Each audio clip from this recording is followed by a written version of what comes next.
Bonjour, bonsoir. Vous êtes avec Bernard, coach et formateur. Dans cette capsule, nous allons aborder un domaine complexe, un mot complexe qui est assez court par ailleurs, qui s'appelle le stress. Qu'est-ce que le stress? D'où vient ce stress? Comment le gérer? Avant de pouvoir développer sur le stress, derrière le mot stress, il y a beaucoup de choses. On va parler de gestion de stress. En même temps, le stress est, selon une formule du stresseur multiplié par la stressabilité, donc en donnant en donnant une définition. Donc, si le stress est égal au stresseur multiplié par la stressabilité, il y a donc deux composantes dans le stress, à savoir le stresseur.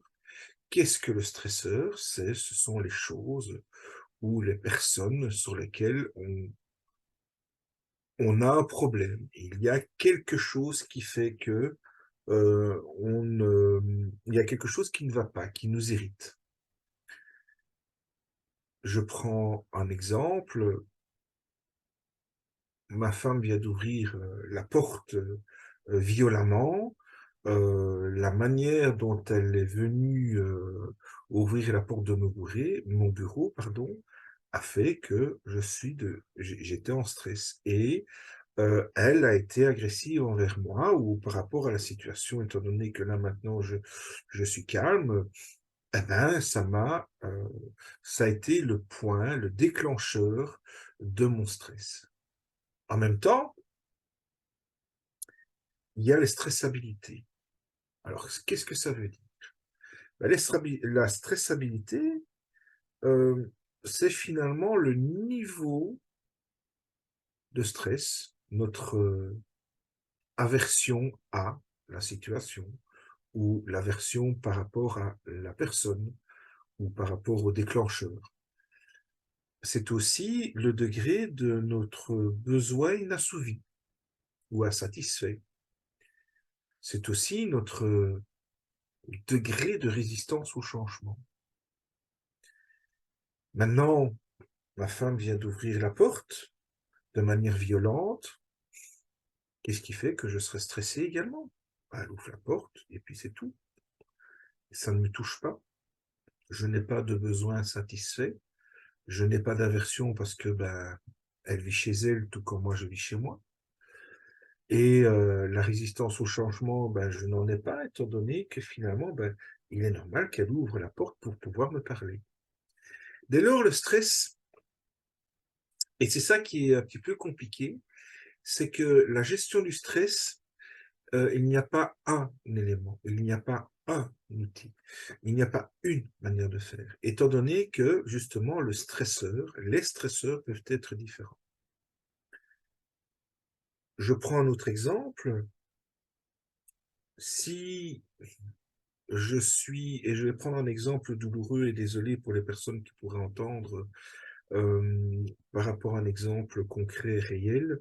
Vous savez tous qu'à Bruxelles, il y a eu des attentats, et notamment, donc, il y a des explosions. Euh, il est normal d'être stressé, étant donné que cette situation était inattendue, inopinée, et que les faits sont très graves, à mon sens, donc là je porte un jugement. Euh, et donc, quelque part, qu'est-ce qui se passe? C'est que effectivement, il est normal que je sois en stress, parce que c'est une situation absolue pour laquelle on n'était pas préparé. Et justement, je vais revenir à cela plus tard, par rapport à cette notre préparation et la manière de réagir. En même temps, un autre exemple, j'ai un enfant de 2 ans, pardon, qui doit aller à la crèche. La crèche est fermée pour une raison que j'ignore. Je me présente à la crèche, la porte est close, et en même temps, dans une demi-heure, j'ai une réunion importante avec mon boss parce que je dois faire une présentation sur tel ou tel sujet. Donc, quelque part, en quoi le stresseur est-il important? Effectivement, on se trouve dans deux situations qui vont se chevaucher et qui vont créer un stress. En même temps, qu'est-ce que je peux faire? En même temps, si je prends la situation première, ben, effectivement, je ne sais rien faire. En même temps, par rapport à la crèche, il y a des possibilités de pouvoir trouver une solution. Et donc, justement, je reviens à un point, bien souvent, et je vais parler un petit peu en mode euh, euh, neurocognitive, approche neurocognitive comportementale. Bien souvent, quand on a une situation, on a plutôt tendance à réagir à brûle pour point, sans réflexion, pour pouvoir justement avoir cherché le calme, pour justement sortir de ce stress. Alors qu'en fait, la situation est un point, mais et si d'abord j'essayais de me calmer par rapport à ce que je viens de subir? Et donc du coup, je vais me calmer, et il y a des outils, il y a des manières de faire qui peuvent être expliquées en séance individuelle. Et par rapport à la situation, le point de départ est je me calme, et puis étant donné que je suis calme, je suis en réflexion, et je choisis l'action la plus adéquate, la plus profitable, ou la plus performante, ou la plus adaptée à la réaction. Donc, je vais réagir de manière proportionnée, de manière adéquate pour pouvoir solutionner la situation. En même temps, le stress amène trois types de, je dirais, trois types de réactions, à savoir la fuite, la lutte ou l'inhibition. Alors, ça veut dire quoi? Ben, c'est que face au stress, ben, j'ai des réactions dites instinctives. Quand je suis dans la fuite, je suis souvent agité, anxieux, j'ai peur, j'ai un regard fuyant. Quand je suis dans la lutte, je vais plutôt avoir une tendance d'impatience, je vais être en tension, je vais être très susceptible, voire être colérique, voire aussi, je peux aussi avoir un degré d'agressivité, et j'ai un regard très fixe, très figé. En même temps, si je suis en inhibition, je serai découragé, j'aurai un comportement de déprime, je serai en dépression, j'ai un regard tombant. Et face à cela, justement, c'est comment réagir promptement, comment arriver à un système où je suis en calme. Il est certain que mettre quelqu'un dans la contrainte, pouvoir le juger, la menacer, l'agresser, faire des reproches, donner une punition, donc jouer au bâton et à la carotte, mentir, faire de l'infantilisation, donner des imprécisions, être lent dans ce que l'on fait, être dans une négation, donc de pouvoir dire à la personne, bah, écoute, tu n'es pas comme ça, alors qu'en fait, de manière factuelle, elle l'est. Euh, Ce sont des comportements qui ne vont pas aider la personne à justement gérer son stress.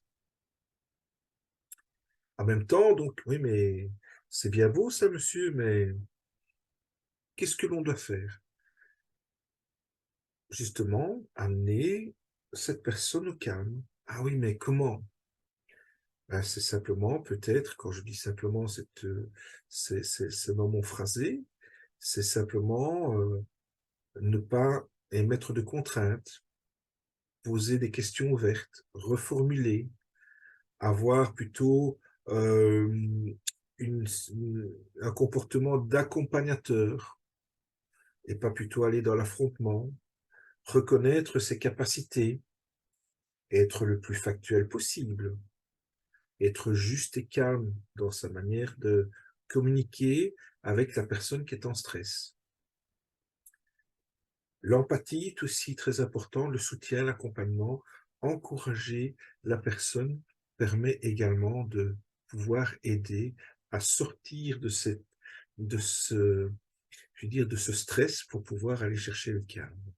Parce qu'en fait, c'est ça, c'est d'aller chercher le calme. Quand on est calme, on n'est pas stressé. Donc voilà, j'explique un petit peu ici en très très bref, en très très court, le stress, qu'est-ce qu'il est? Donc c'est le stresseur et la stressabilité. Donc quel est mon niveau d'aversion, quel est mon niveau de sensibilisation par rapport au stresseur, et le stresseur étant l'élément qui déclenche une situation d'aversion euh, ou de besoin insatisfait.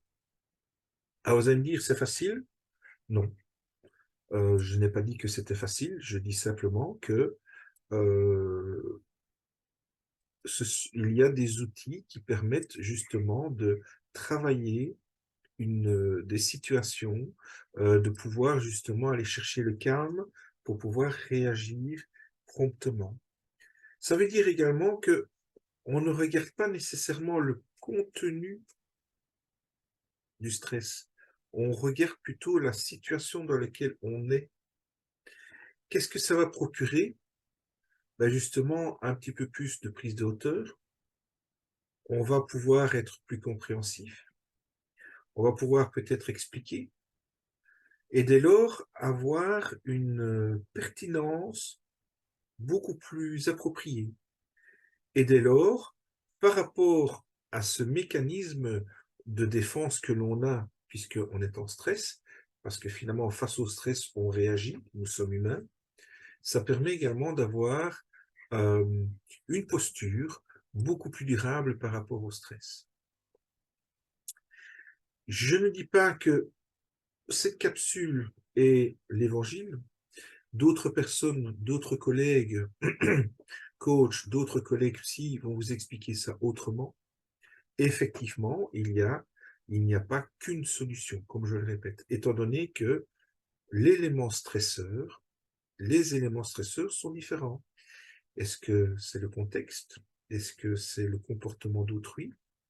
Est-ce que c'est parce que j'étais énervé avant ou que mon boss m'a énervé ou m'a déplu par rapport à ce qu'il a dit lors de la réunion il y a une heure? Ou est-ce que c'est parce que mes enfants font trop de bruit? Et donc, du coup, il y a toujours moyen de réagir par rapport au stress. Effectivement, si le stresseur est égal à 0, 0 fois mon degré d'aversion qui peut être à 100, ça fera toujours 0. Si en même temps, ma femme qui vient d'ouvrir la porte de manière violente euh, me stresse, me met en réaction, ou donc je suis plutôt en lutte, là vous avez vu que je suis plutôt en mode réaction, lutte, où j'ai envie plutôt de réagir, où je peux avoir un regard froid, pardon, mais que finalement, en quoi suis-je en aversion? Ben oui, ben c'est normal, ben, elle a ouvert, elle n'aurait peut-être pas dû, oui, et alors? Voilà. Et donc finalement, si mon degré, l'élément déclencheur peut être important, si mon degré d'aversion ou le fait que je n'ai aucun besoin, à la limite, insatisfait, 100 fois 0 est égal à égal, toujours à 0. Dès lors, le stress n'existe pas. C'est facilement dit, j'entends bien. Enfin, je ne vous entends pas, mais derrière, je peux imaginer les réactions. En même temps, si on apprend, comment vais-je dire, si on apprend à gérer son stress, je n'ai pas dit l'inhiber, on peut également beaucoup mieux vivre. Et finalement, aller chercher une certaine forme de relativité, aller chercher une certaine forme de nuance, aller chercher justement qu'est-ce qui est important, qu'est-ce qui ne l'est pas. Voilà. Donc, je parle d'une certaine manière, j'affirme que ce n'est pas l'unique manière de faire, éventuellement, parce que chacun a ses outils. Et en parlant d'outils, et je vais encore vous prendre 1 ou 2 minutes, c'est qu'il n'y a pas qu'un outil dans cette gestion de stress. Le meilleur outil est celui qui va vous correspondre. Est-ce que c'est simplement par une réflexion, je dirais, corporelle? Est-ce que c'est simplement aller marcher pendant une demi-heure tous les jours vous permet de rester au calme et justement de vous calmer pour pouvoir mieux réagir après? Est-ce que c'est une lecture? Est-ce que c'est jouer, taper dans le ballon pendant 15 minutes? Est-ce que c'est prendre ses gants de boxe et taper dans le gros truc là je ne sais pas comment on le dit d'ailleurs, je ne sais pas le définir, mais bon, vous imaginez. Donc, vous pouvez jouer à Rocky Balboa pendant 20 minutes. Vous serez en transpiration, le flux est sorti, l'énergie est descendue, les hormones de votre corps sont plus ou moins rétablies, et dès lors, le calme arrive, et dès lors, vous pouvez prendre une action plus appropriée et plus correcte. Ça peut être également dans la création, ça peut être également dans la pâture, ou dans le faire du macramé, ou que sais-je. Donc, il n'y a pas qu'une solution. La gestion de stress est multiple et variée. Dès lors, et là, je vais me permettre un point, celui qui prétend de dire qu'il n'y a que cette solution-là, il serait peut-être intéressant de pouvoir prendre de la distance et de pouvoir mieux, pas nécessairement juger, mais de considérer ce qui est exprimé avec un petit peu plus de distance. Donc voilà. Moi, je vous ai présenté la mienne. Si elle ne vous correspond pas, ben écoutez, j'en suis désolé. Si elle vous correspond, ben écoutez, tant mieux et je vous en remercie. Donc voilà, moi j'ai terminé cette capsule par rapport au stress, euh, très très bref. Et donc, je vous souhaite une bonne continuation et que tout se passe bien pour vous. À bientôt. Au revoir.